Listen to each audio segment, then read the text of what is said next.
உட்காந்தாச்சு. வயக்காட்டு சாப்பாடு நல்லா இருக்கும் மக்களே, எல்லாரும் வாங்க சாப்பிடலாம். காட்டில் உட்காந்து சாப்பிட்றது நல்லா இருக்கும். அம்மா என்னம்மா சாப்பாடு இன்னைக்கு?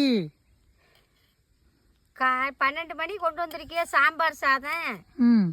சாம்பார் சாதம் சாப்பிட போறேன். சாம்பார் சாதமா சாப்பாடா சாம்பார் குழம்பா?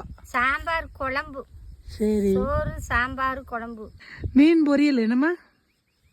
கருவாட்டு பொரியல். சாம்பாருக்கும் கருவாடு பொரியல். பொரியல். ஆமா, வயக்காட்டிலே சாப்பிட உட்காந்தாச்சு. வயக்காட்டு சாப்பாடு நல்லா இருக்கும் மக்களே, எல்லாரும் வாங்க சாப்பிடலாம். காட்டில் உட்காந்து சாப்பிட்றது நல்லா இருக்கும்.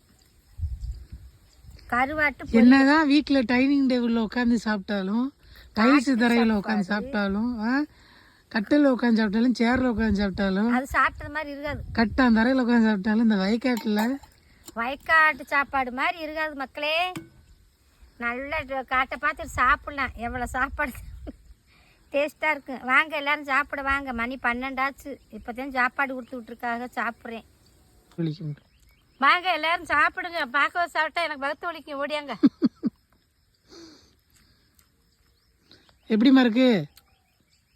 நல்லா சூப்பராக இருக்குது. கருவாட்டு பொரியல் நல்லா இருக்கு. பருப்பு குழம்பு சாம்பார் நல்லா இருக்கு. வயக்காடு சாப்பிட்டாலே டேஸ்ட்டாக இருக்கும். அப்புறம் அதுக்கு சொல்ல வேண்டும், நல்லாயிருக்கு. காட்டுகளை உப்பு மிளகாது கூட சாப்பிடலாம், நல்ல டேஸ்ட்டாக இருக்கும். காட்டை பார்த்து மேட்டை பார்த்து சாப்பிட்லாம். சாம்பார் சாதம் சாப்பிட நல்லா இல்லாமல் இருக்குமா? நல்லா ரொம்ப டேஸ்ட்டாக இருக்குது. நல்லா சாப்பிட்லாம். வீட்டில் எதில் சாப்பிட்டாலுமே காட்டு சாப்பாடு மாதிரி எங்கேயும் சாப்பிட்றதுக்கு ருசிப்படாது. அது ருசியாக இருக்கும்.